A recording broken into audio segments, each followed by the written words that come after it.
Shannon, hi. Hi, Kim. How are you? Well, I'm good. I'm a little bit crazy over here. I am now in Australia and it is very cold here. My hands are cold. I'm in, our new Curves sweatshirt. It's a little bit of one of those rainy kind of days, but it's good to be here. And I'm going to quickly be on my way to Indonesia where it's going to be hot again. But I'm going to make some nice warm dishes here this afternoon. So I'm kind of excited to do that. How have you been going? Tell me, how are things? Things on my end are great. I thought of see, I love Mexican food, so I've been thinking like another Mexican dish that I wanted to do this week. I might. And Other than that, actually, I have some sad news. My sauerkraut died today, and I have to start over.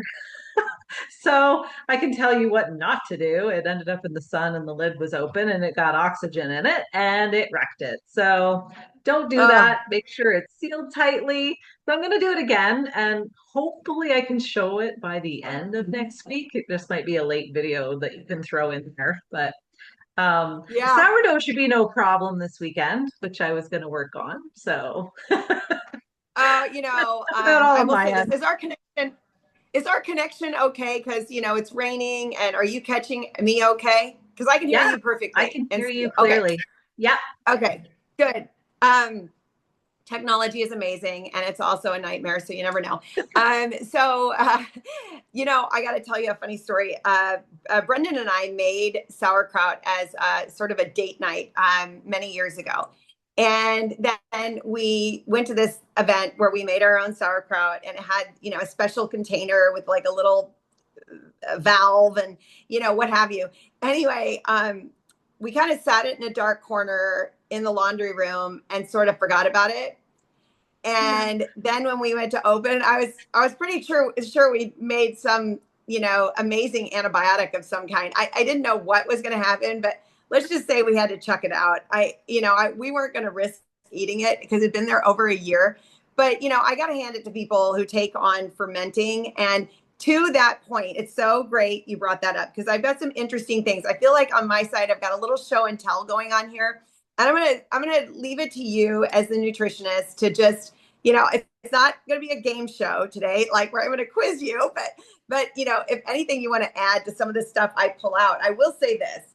Um, First of all, hats off to anybody who takes time to make sauerkraut or kimchi. And for those who maybe don't know, my Korean friends, when I was living in Shanghai, this is actually a thing. They ship family sauerkraut back and forth through the post. And it's special sauerkraut containers it goes in, or kimchi containers, because every family has their own recipe and there's like a connection to like the bacteria that's created from that. Because with kimchi, you put it in the ground and, the pots, and they go back centuries in the family, I'm sure. And it's really quite amazing. And they have their own kimchi refrigerator in a Korean house because it is quite strong and it will sort of take over your entire refrigerator.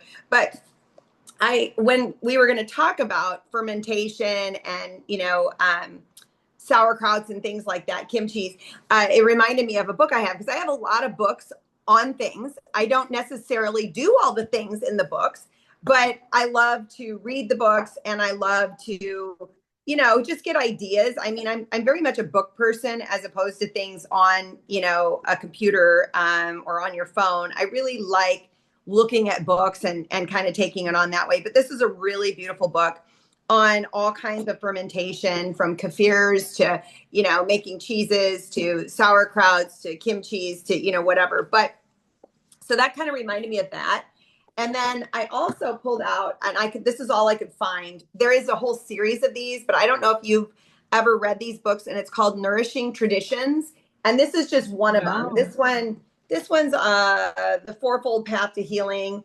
But there's a whole series and they go through all kinds of different things. They're really beautiful books and really packed with great information that is about, historic natural healing and eating and things like that. And when we talk about fermented foods, I have a great little infographic I'm going to drop into the group that is about sort of the history of fermentation. And, before there were antibiotics, before there were, digestive enzymes, this was your digestive enzyme, is your fermented foods. And very common on a farm table in central Illinois that there would always be some kind of pickle on the table. So I don't know if you want to talk to that a little bit. And when you do that, I'll open up some of my little samples here. I've got a couple of nice little smelly things that I picked up. This one's a kimchi. And so maybe you can tell us what you know about fermented foods and what you have done in the past or what you're trying to do now by making your own. Well, the making my own part has just been experimental fun over the last couple of years, to be honest. And I love doing that, the challenge in the kitchen. But, going back to fermented foods, all it is just a food that has gone through a natural process where the bacteria or yeast has break down parts of the food.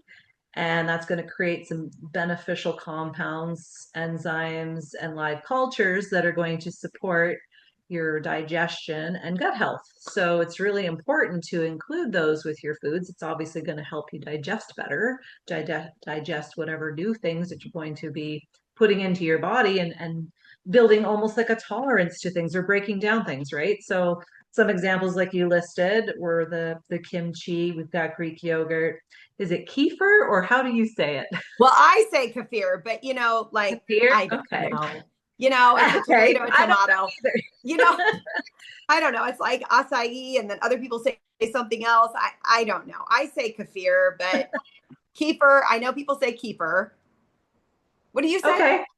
What do you say? I said kefir, like Yeah, I say kefir. kimchi. So who knows? I really don't know. Someone And tell us. there's, is it miso? Miso? Miso. I say miso. Miso, thank you. I don't know that one, but I know of it, right? Yeah, Tempeh, right? So tempeh. you've So got those. Indonesians eat a lot of tempeh, Okay. and I cook with miso. I make sauces with miso. I cook soups with miso, of course. Um, and then these are actually Japanese pickles, which this one I might take back to the store because it looks like it might have done its own thing. It was Oh very yeah. easy to open. So that makes me a little bit nervous, which is a shame because I really love Japanese pickles. But this one makes me a little nervous because it just literally popped Yeah. open on its own. So I'm going to just do that and I'll take it back. But this one is beetroot and ginger. So I'm Ooh, going to that taste one sounds everybody good. because I'm getting ready to make some really amazing I've got 3 different egg dishes I'm making this morning. And one of them is with bitter melon. Have you ever cooked with bitter melon? No, I have Okay, I not. wish I had that handy. I could show you. It's a very funky looking, like the ugly cousin of a cucumber or something. But Okay. How's it taste? yeah, that tastes great. That's really nice. Beetroot and ginger. Highly Mm, recommend that. That's so easy to put on a salad, like on a Buddha bowl yeah. or something like that. That's really easy. This one's a kimchi, which is interesting. Most of the time you see kimchis and they're red because they have the chili, but it's like Okay. a white kimchi. So now, one of the things about fermented foods to remember is the juice is as important, if not more important, than the actual, the fiber of what's left over, basically. And the other thing is with fermented foods, when you add them into your diet, and you'll know this, it helps you absorb nutrients of your other food much better. Absolutely. Mm. Because right, our gut is connected Oh, to everything else. What? Sorry? this is hot. This is really hot. Oh It's no. like, whoa. Oh my gosh. Okay, well, that is really, really hot. What? There's some chili in there. I knew that, but oh my. It says here organic green cabbage, sea salt, organic spring onion, organic ginger, organic garlic, very garlicky, organic wakame. That's what I say. I could be saying that one wrong too, but that's a type of seaweed. Organic chili and love. Mmm. hot love. That's what I'm saying, because that is spicy. Woo! It's That so is neat hot. that you can find those interesting fermented foods there. Like they're so very plain here. I can't find anything like that. Well, on I did not put this in the Pure 30 group, but on Amazon, they've got Bubba's. Bubba's makes They some do. really good sauerkrauts. And I went to, for my Australian friends, I went to the local Harris Farms. I was there this morning. I'm so jet lagged. I'm up at like 3:30 in the morning now. So I've been at Harris Farms the last couple days before I think the workers pretty much show up. They're so early. And so I went in there just to get some fresh sauerkrauts, and I thought, well, let's see. But yeah, this the pickle makes me a little nervous. It was very easy to open, which means it probably popped, but it did have its seal done. I don't know. Should I risk it, Shannon? What do you think? Well, I don't know. I mean, it all depends on the smell, right? Yeah. Does it still smell Mm, like tangy? yeah, No. it might be a bit off. I don't know. Okay. I'm going to take that one back. No big drama. Yeah. But I'm not ready to cure Trying to be something I safe. don't have yet. Um, Yeah. but there are a lot of different ones out there, especially at farmers markets. Do you guys have those in Canada? Some good farmers markets? We have some small ones, but again, just finding things like that would I don't really find them there. Probably in the bigger cities of like Ottawa or Toronto, maybe. Mm. Kingston's still it's pretty small in that area of things. Well, But then we're going to count like I on just said, you. we just got konjac noodles and rice at our Farm Boy grocery store this year. So I was excited about that.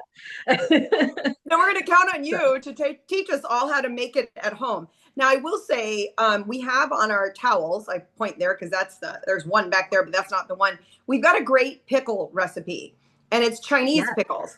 And Okay. pickle is still relatively easy to make. You can make it in a couple of days. It's not quite as sort of like, oh, we got to let the gas out. You can actually make kimchi in a couple of days too. You can make a good kimchi. I made it. I just get nervous. I made it once in Shanghai, and after about 3 days, it was, you use like a Napa cabbage. It was good, but I kept thinking, is this it? Like, it literally was just like 3 days. Like, is that enough time? So I think probably referencing a really good book like this would help, and then just try. But there's a lot of ailments that people suffer with that fermented foods could significantly change your life. It could help tremendously to get fermented food into your diet. There's many people that really suffer with gut problems, and you're just missing what fermented foods can do to the microbiome, to your digestion, to your absorption of nutrients. I mean, so if you aren't incorporating fermented foods regularly, I would say try to incorporate fermented foods daily for 60 days and see how your digestion changes. Because I think it's been done for 7,000 years. Like the little infographic I'm going to drop in, it historically goes way back. We have lots of information on fermented foods, preservation of foods, all kinds of things around, really what it does to help us live better and live healthier. So, Yeah, it's we'll just count on you for simple. your recipe. Yeah. Well, I already made the purple one about 6 months ago, and like it's still fantastic in the fridge. And I just throw a little bit on food here and there. I mean, it turned out wonderful. Um, but yeah, like fermented foods are just a simple way to support the system, and it can really bring down some inflammation. It can actually help with your mood. It, you know, there's certain things like we go through in perimenopause and menopause. It's changing our gut microbiome, and putting the fermented foods in there is also going to help that along as well. I mean, really, you you can't go wrong with it, but you can have too much of a good thing. So, I do recommend if you haven't had any fermented foods, start small and just gradually build your system up to it, because you might experience bloating or gas or too much of a good Yeah. thing right off the hop. So, just start small and gradually increase it as you can. But just know that you could experience that and it's not a bad thing. It just means maybe you got to dial it back a little bit and then add more on, Yeah. right? So, yeah. And I think the Um, variety, one of the things we're talking about in week 3, and I know we're kind of into it, ladies, so I apologize. My travel schedule has been quite horrendous, but the we're talking about eating the rainbow and eating a variety, and just the importance of that. I'm really absolutely fascinated by all the research that's come out about the microbiome, and really, many years ago, I think we heard in the news, we heard things like, eventually there's going to come a time where antibiotics are not going to work for us anymore. We've used them so mhm.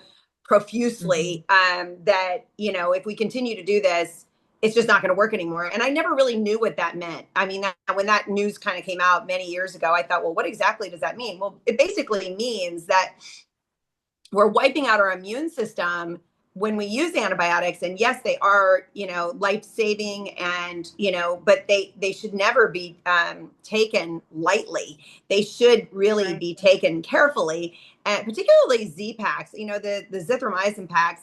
My mom was a big fan of those Z packs because they were just phenomenal antibiotics. But the reality is, for women, it takes up to a year for your microbiome to come back after a Z pack. And so, if we think about regrowing the garden inside of us, we really have to have in place this variety of foods that we are eating, particularly in the vegetable category, so that we're continuing to replenish and feed the bacteria that thrive in our gut.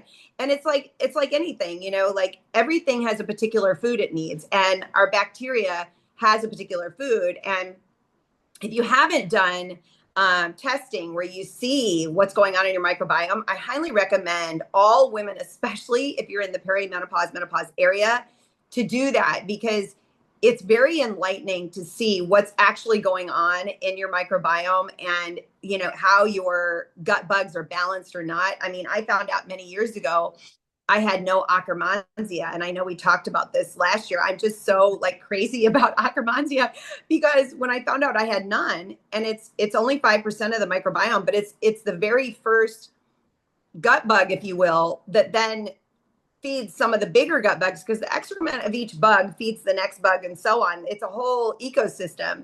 And when you're Mhm. missing one entire, species, if you will, of bacteria, basically you can build it back up, but you have to load in the category of what that bacteria eats. And in the case of Akkermansia, which by the way, a lot of people who can't lose weight don't have Akkermansia, et cetera, you have to eat polyphenols.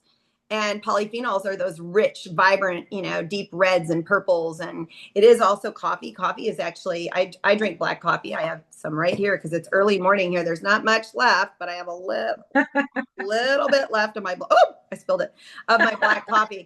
It actually is good for your gut microbiome too. So, there is a lot of benefits to polyphenols beyond Akkermansia, of course, but you do have to look at if you're getting a good balance. And I think the only way to do that is just to constantly be thinking about lots of colors. Yes. I mean, also look at it. Your colors are your prebiotics. They basically fertilize your probiotics in your gut. So the prebiotics are the fertilizer, your probiotics are the seeds. So you need both because one feeds the other one grows, right? So just to simplify it, ladies, get your fertilizer and get your seeds. Speaking of which, I have another show and tell item coming to feeding the microbiome. Let me see if you've ever done anything with these. I've never done anything with these, so I'm going to do something. And it's not ginger. It's ginger's best friend. It's a Okay. Jerusalem artichoke, which is, this is fantastic.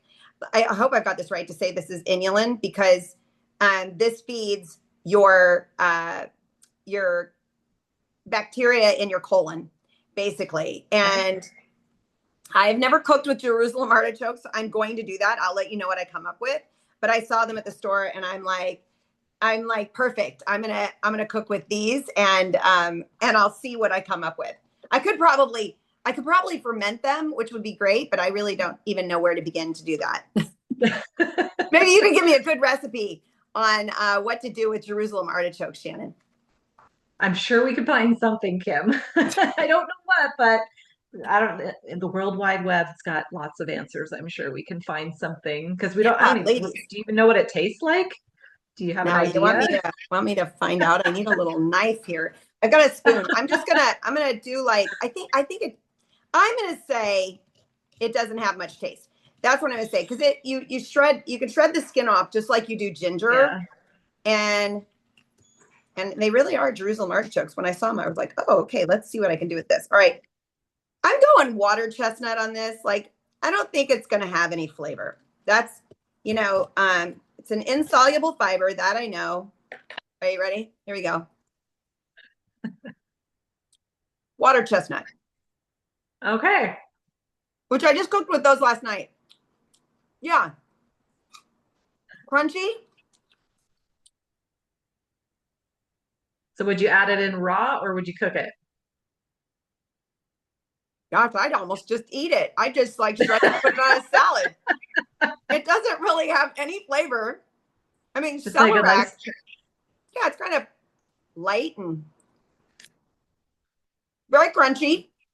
yeah, a good texture crunch with it Yeah, for a salad. Yeah, like jicama. You know jicama? right. You know, the white radish or whatever it is. Yeah. Yeah, kind of like that. Oh, wow. Everybody, I think you can just snack on these. Peel them. I don't know, Shannon. You're the nutritionist. You probably say keep the skin. I don't know, but You can. yeah, not bad. Good snack. All right. Well, that was interesting. I wouldn't have necessarily done that unless I was meeting with you. Jerusalem artichokes are one of those interesting things, though. I'm pretty sure it's inulin they have in them, and they feed their insoluble fibers feed the bacteria of the large colon. And there's cold rice, cold potato, inulin, which I believe is Jerusalem artichoke, and then something else I can never remember. There's four things that basically do it. And so, yeah, well, I don't know. Like last night I cooked with water chestnuts. So I would say anything Asian inspired, this would be great. On a salad would be great. If you can find them, if you can grow them, I mean, great. Yeah, they're really good for you. I know that. Let me show you something else I found. You ready for this? Okay. Protein Protein seasoning. seasoning? Oh my Yeah. gosh. Is that What not the is weirdest it thing? made of? Now, everybody, I found this. I know. I found this at Target. And here's another one. Oh I have wow. no Is it idea what different to do with. flavors? This one is pink salt and pepper. 10 grams of protein, 3 grams of fiber, I think for a tablespoon. Let's see the serving size. Well, it says 22 grams. There's 5 servings in there. So it's gonna be a fifth of the container. So I guess what I'm sort of thinking, this one is Italian herb. Or for my Australian friends, Italian herb. So this has, okay, ready? Organic pumpkin seed protein powder.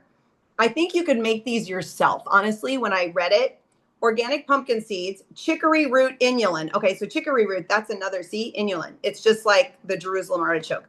Chicory root is also feeds the microbiome, the large colon. Basil, oregano, pink Himalayan salt, garlic powder, rosemary, and crushed red pepper.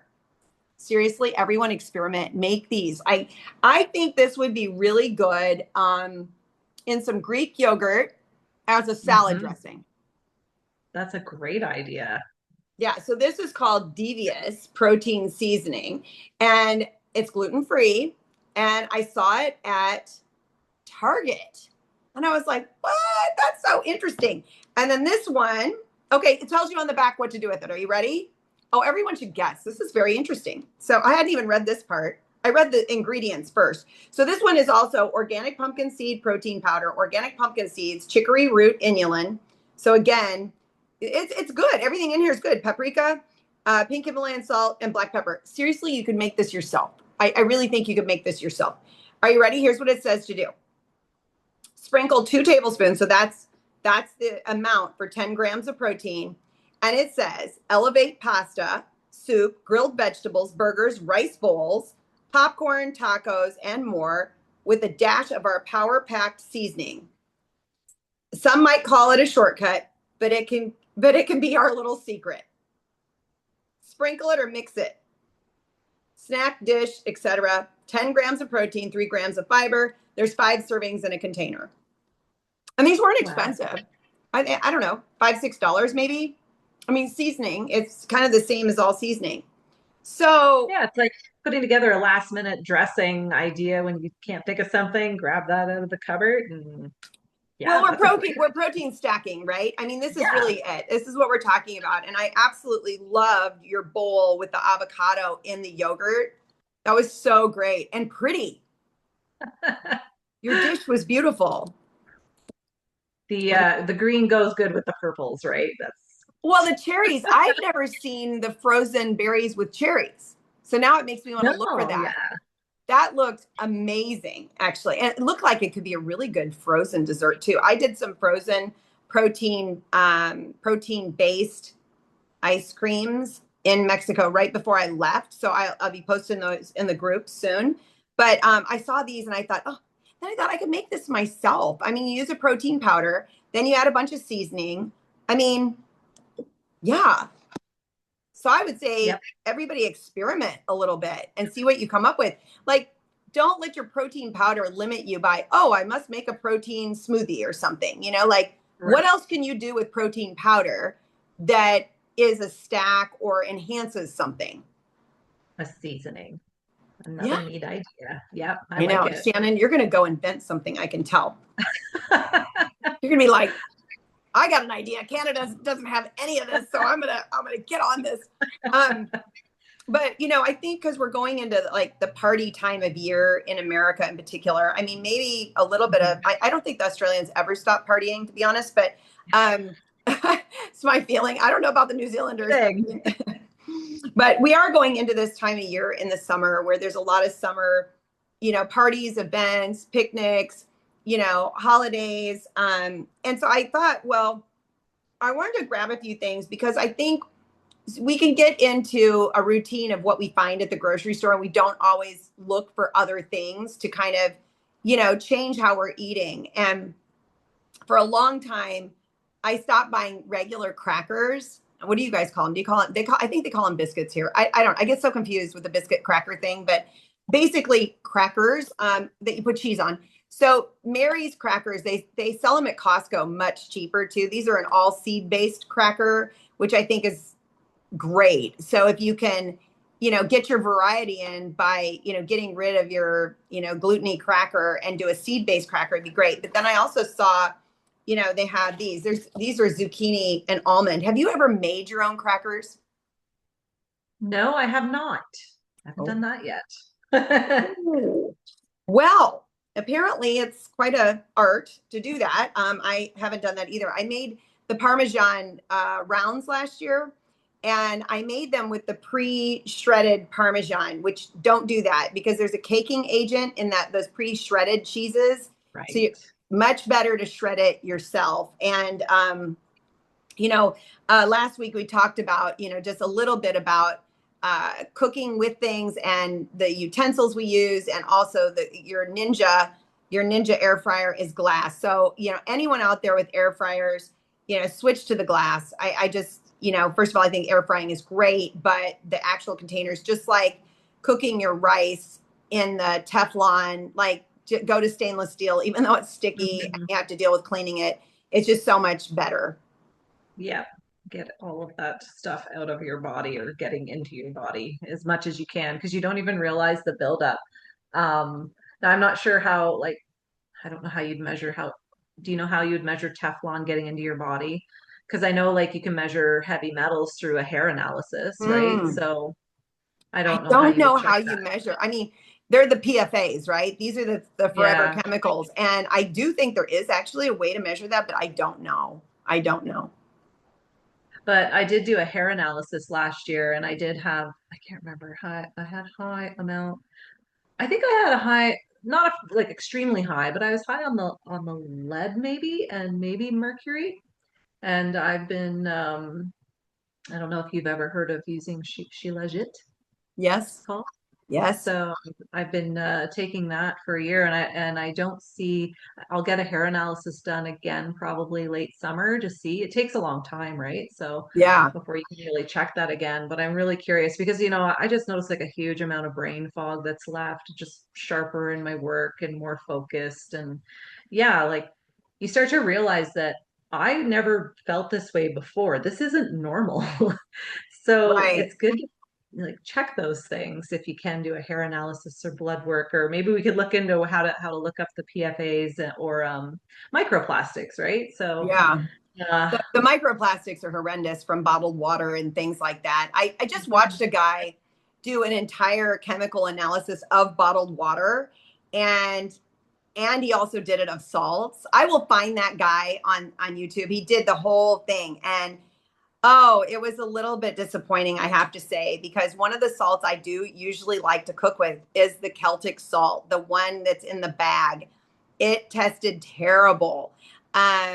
Your kosher salts tested much better.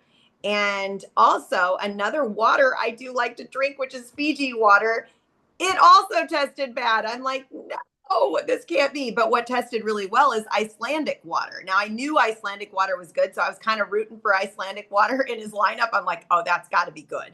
And it did test really well. But it's important to kind of stay on top of these things because your pink Himalayan salts often do have lead in them. So if you are really heavy on the pink Himalayan salts, I think Kim and I even talked a little bit about this. I can't remember when we were cooking the other day. Um, you know, I saw that. yeah, I don't use a microwave, ladies. I get kind of freaked out now. I think our microwave from 1977 completely radiated our house for years. But so which that microwave just literally recently died. I can't even imagine the radiation that emanated off of this thing that weighed 100 pounds. But anyhow, um, Yeah, the microwave, I don't do microwaves. I got rid of all of this stuff in 2013. Everything gone. All the gluten, all the soy, all the dairy, all the plastics, everything gone. I just really kind of took on board that all of this just poisons us. Bottom line, it just poisons us. And we've got enough poison coming at us that we can't see. You might as well grab the things we can. And so, to your point of Shilajit, we've been using Shilajit and humic fulvic for a long time. Humic fulvic is really great because it's really simple. It's got no taste. I mean, Shilajit doesn't either. I think it's basically the same thing. But you can put it in water. Another great one, though, everyone can use is coriander or cilantro. It is a great grabber of mercury. So, if you're worried about that, and we should be worried about that, definitely put that in every dish you can. that's one that I use a ton of. I just love the flavor of cilantro or coriander. Oh my God, I could eat So, it like, do me yeah. an idea. I've got an idea for you this week. Okay. Instead of a pesto, make a coriander pesto. Oh, okay. Yeah, I think you'd do something Hmm. amazing with that. I bet that would be so delicious. Almost like a chimichurri, right? There's a lot of coriander in chimichurri sauce. Okay, I will do that. I like the not that idea. not that you need me to give you something else to do. You're a very busy person, but I just think you probably do something really creative and interesting with that because we get stuck doing the same things. We get stuck buying the same things. Sometimes we just don't look out of like what we normally do, right? And I think part of Pure 30 is really to step outside of what we normally do and try new things and really experiment a little bit and create some new traditions and some new habits and some new ways of cooking. Yeah, and we can learn a lot from each other too. So hopefully people can throw some comments on here and share some of their neat ideas that we might be able to incorporate in future videos, right? So Maybe we need one of those challenges, Shannon, like give us 5 ingredients like Master Chef and let's see what we come up that's a with. that's a good idea. Maybe Why next year not? on Pure 30, you and I have to throw out 5 ingredients a week that everybody has to cook with and then let us know what they do so we can get inspired too. I made that with Kim the other day. I made a coleslaw and I just, you know, tried to amp it up as much as possible and not use mayonnaise. It turned out so insanely good. I've got to put that recipe in. I mean, I got to, when I'm cooking, sometimes I'm not, you're so good about like all your ingredients. I have to go back and watch my videos and just double check everything I did because I'm not a baker. Okay. I can just say that right now. I'm not a baker. I'm a cook. Well, I'm a cook too. I just try and get a little organized to go because well, some of the videos I actually almost forgot the edamame in one of the dishes. I don't know if that actually got into the recording, but I was like, oh my God, I forgot it. And then I had to go like cut, go get it, put it in, get it ready, like so Yeah, it's a I little forget tricky. things We're not sometimes. professionals. No, We're not it's professionals. But I think that's kind of what makes it fun. And it just, we don't have to be perfect. This is really just about experimenting and trying new things. And if you don't mind, maybe we could talk just a little bit about fats. Because fat is one of these things that everybody gets a little nervous about. I was part of that era of fat free, and while I was doing fat free, I got a lot of extra fat on my body, basically. That's the bottom line. That was back in the 90s when, yeah, everything was fat free. And, it was like, oh, this is great.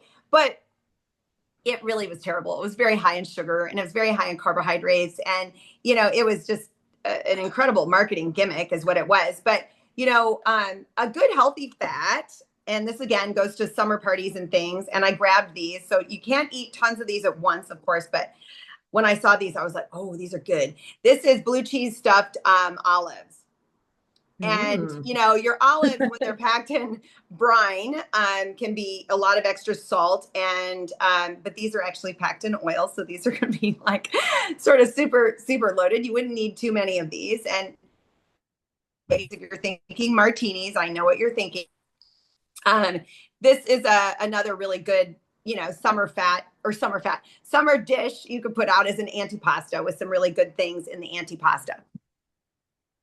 Yeah, I mean, fats are a great thing for you. I mean, they're going to feed your brain, your skin, your health in so many ways. I mean, you need the absorption of your fat soluble vitamins out of it, your vitamin A, D, E, and K, right? So, um, to that, and what you're talking about with the fat free time when things were like that, yeah, people were eating an overabundance of carbs and sugar.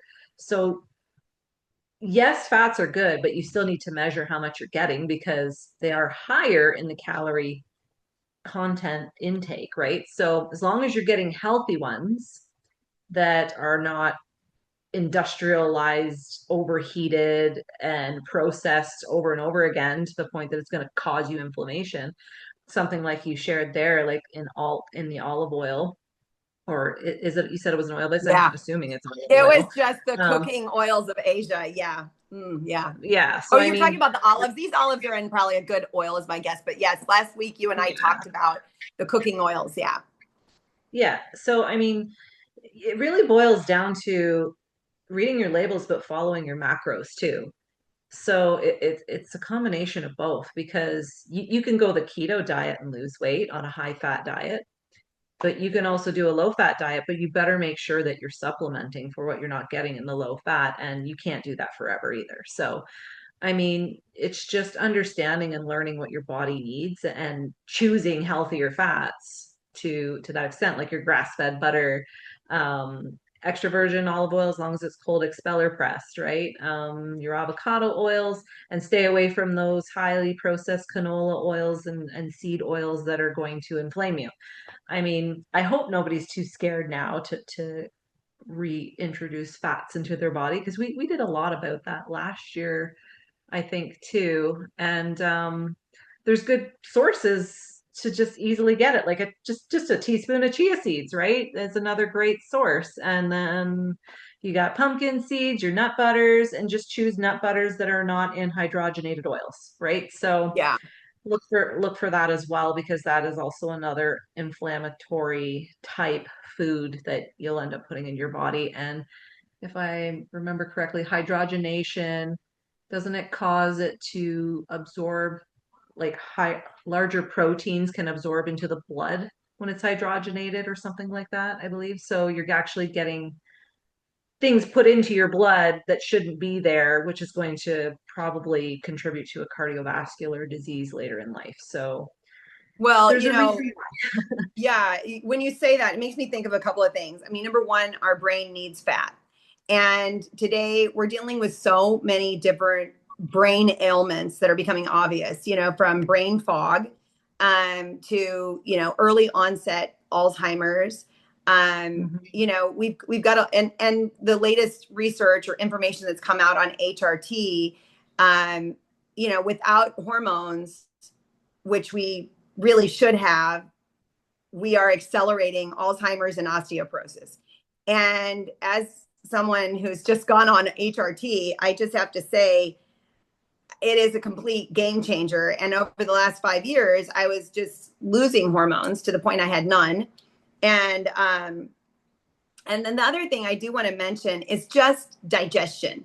So, while we can put all kinds of great things into our body, our ability to digest is probably the most critical element of all of this, because we have to digest our food properly to absorb the nutrients of our food. And so the health of our stomach, and I have in the Pure 30, I have it actually in the book section, Why Stomach Acid is Good for You. And I really encourage everyone, please read this book.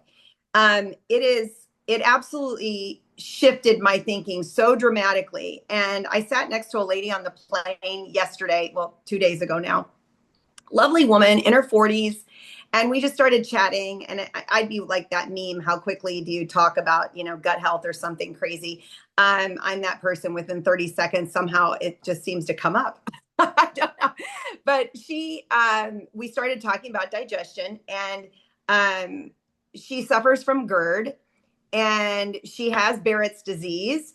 And I said, oh, wow. And so she's on, Nexium, a proton pump inhibitor. Like, this is, I mean, I hate to say it so bluntly, because I do know it does give people a lot of relief, but this is absolutely what killed my mom.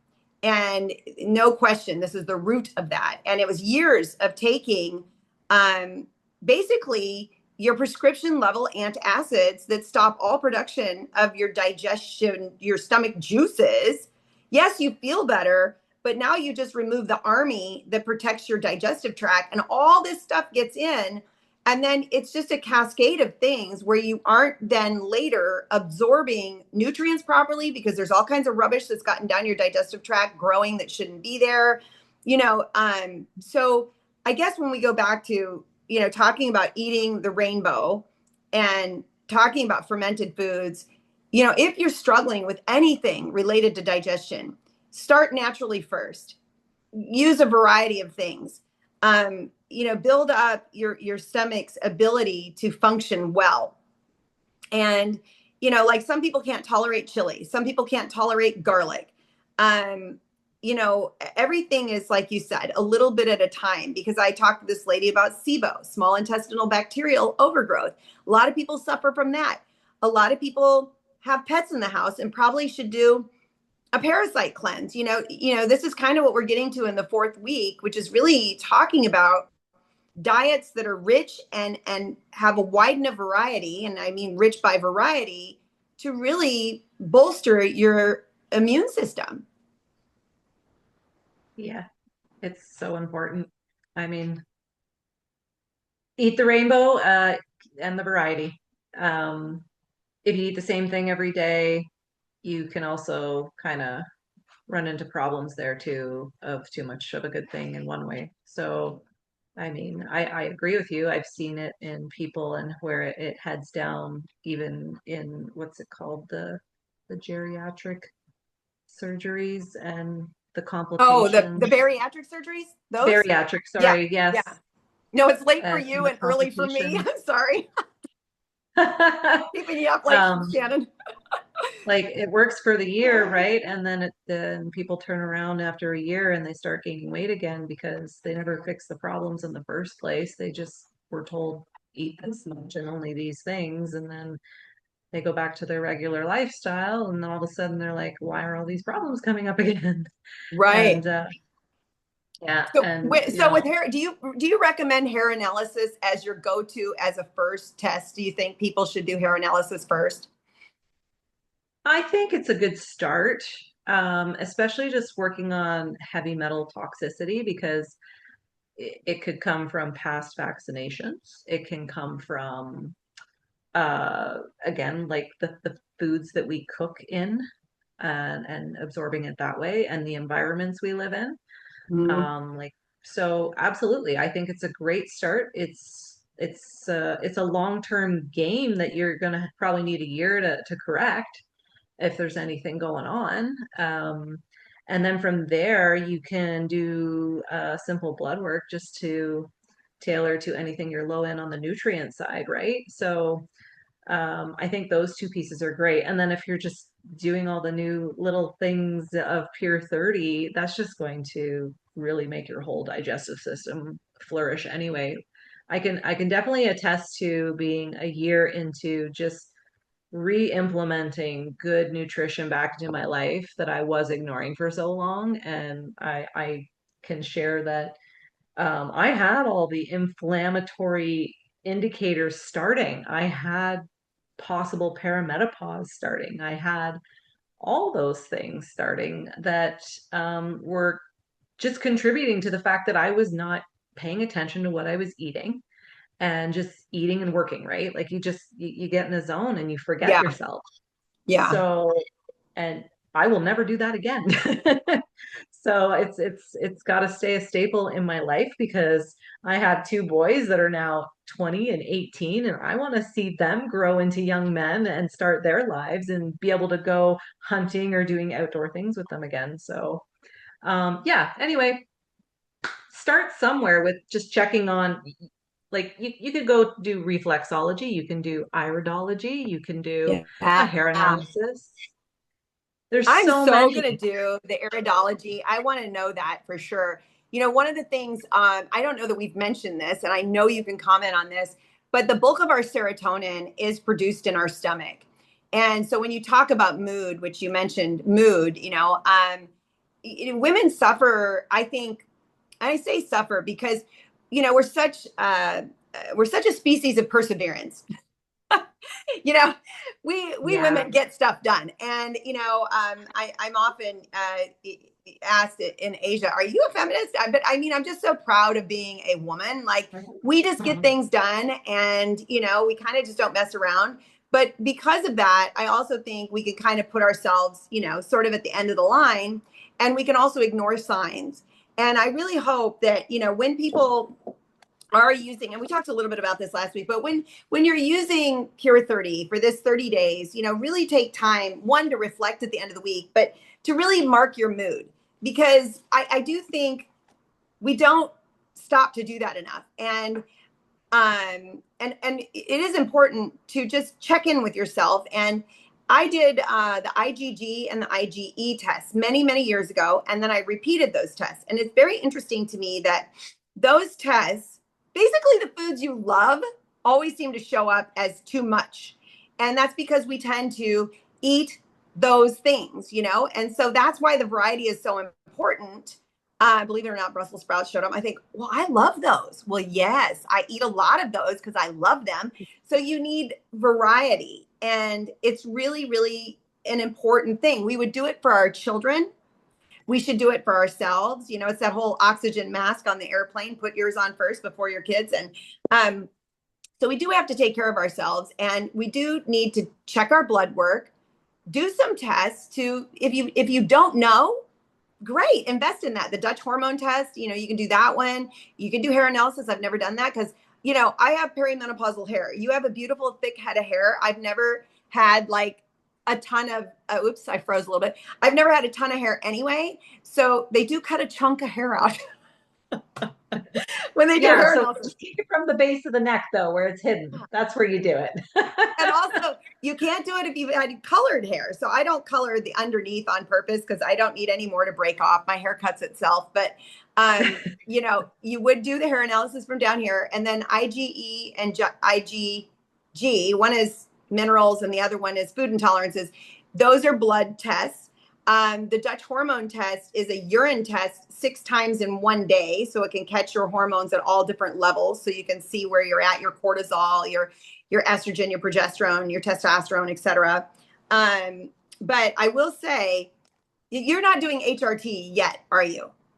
No, no, it's not recommended for me right now. Everything Ooh, it's went a back to wild ride. normal. It's a wild ride, ladies.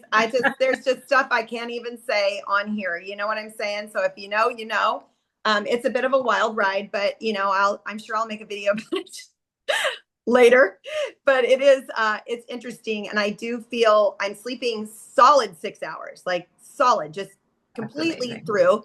And I don't know if I mentioned this, but the castor oil and the belly button thing, that's really great for Yeah. detoxing. I just love that. But I am trying to really focus on making sure my sleep is really solid. I know I need it anyway. I have to have sleep. I don't function well without it. But I think the HRT, if you're going through perimenopause and menopause, your sleep just goes all over the place. And we women, like I was mentioning, we just chalk it up to something else. Oh, it's because of this, or, Hmm. it's because I'm listening for the baby, or, like, no, no. No, no. I went through it too. I would wake up 2, 3 in the morning and couldn't get back to sleep. I'm sleeping solid now. Again, it just took a lot of work to get there, but yeah. Well, I use the Calm app and I listened to a story. Couldn't even tell you what the story is because I end up falling asleep. But yeah, I do use the Calm app because that was part of my like, okay, I wanted to get a really good little routine. And I have a ring that also says, hey, now it's time to wind down, and like that kind of stuff. That sort of helps. And I think it's a huge part of health, you're sleeping. Yeah, it's almost like number one. Without it, you wouldn't survive. Like if you stayed awake for how many days, you go crazy. And Right. you can't lose weight if you're not getting enough sleep either. So, and it's going to keep your cortisol and stress up if you don't get that, because your cortisol and stress is usually the thing that's spiking in the middle of the night, along with, or it could be hormonal too, right? So, on the Yeah. perimenopause or menopause side. So, yeah, sleep is number one. Check that first. See if you're getting a solid amount of sleep. I mean, I track mine with my Apple Watch just to Yeah. see what I'm getting each day. Um, and then number two on that list would be probably get your food right. And because you still can't lose weight if you don't have your nutrition in the right spot either. And maybe third would be water, right? So, Yeah. or maybe it's water then food or both, but you need enough water to even just pull the like detox your body to get everything out. So if you just start focusing on those first three things, I'm sure you'll start to see another change happen, which we're what, on week 3. It'd be cool to hear if anyone has done those things and what other um, changes have happened at this point. So I hope we get some feedback there. Yeah. Um, So people have been I've been answering some, you've been answering some. I yeah, probably am a little behind here, but well, before we wrap, I'm curious, do you dream? I do. I don't remember them all the time. Yeah. Well, dreaming, I heard this. So somebody proved me wrong, and maybe I'll just sit here and eat this. Everyone should have this before they go to bed and then find out if it helps. But dreaming, I heard, so again, I could be wrong, but I heard dreaming happens because the bacteria in our colon, that's when they're active and basically being fed. Oh, I didn't know that. That's new. Yeah. Have to learn Like about I said, dreaming and nutrition yeah, now. I used to say I could be wrong, but that's what I heard. But yeah, so your chicory root, your inulins, your cold potatoes, your cold rice. I mean, these are your go-tos for dreaming then, because that's what feeds. It's the insoluble fibers that make it down to the colon that feed your large intestine. And so, anyhow, maybe that's just a little tip. But is there any feedback from your club? How's everybody going in your club? I haven't heard a lot this week. I've been super busy, but I know one of the ladies there won our week 3 prize, and when there was a lot of fermented foods and wooden spoons, we put in the mix of that. So she was really excited to win that, and hopefully we'll get to hear how she made out with them in some of her Yeah. dishes. But Yeah. I know the ladies got together for a little luncheon somewhere, and they took a photo. Of their healthy lunch. Yep. I think that's it for feedback this week. Honestly, it's been a busy week for me. But yeah, I'm sure I'll hear more towards the end of the week and into next week. So Yeah, so we'll I will say that I promise not to be late for next week. I do apologize. This is all my fault because of traveling from America to Australia. So we are late. Um, let's see here. We are late, but next week will be better. I'm actually on my way to Jakarta for our amazing celebration, which is a big member event on Saturday night. So I will be available to talk to you on probably Saturday or Sunday your time, Monday my time from Bali. And Bali. I'm going to do the one thing I promised for you. I will give you one clue. So it's an electrolyte drink, okay, and it's in Bali. You maybe have heard of it, but anyway, I will show that. But I did find something so weird when I was out looking. I'm like, what is this? And then my son said, "Mom, these are so gross." So I found Cocabella has a coffee latte coconut water. I haven't opened it. I have no idea what this would taste like, but my son said, "Mom, it's the most disgusting thing ever." So I will let you know what I think of this. I've got because he's like, "Ooh, you bought those?" And I said, "Well, they were on sale." He goes, "Yeah, because they're terrible." But anyway, and then I bought this one. This one is watermelon and mint flavored coconut water. Ooh. So we'll see. It might be Did he try that something. one? I haven't tried anything yet. I'll, Okay. I'll make a little video and I'll taste test these, sort of like the Pepsi Coke challenge from once upon a time. Now we're in coconut water world, but I just, I don't know, maybe it would be good in a drink. Do you know what I mean?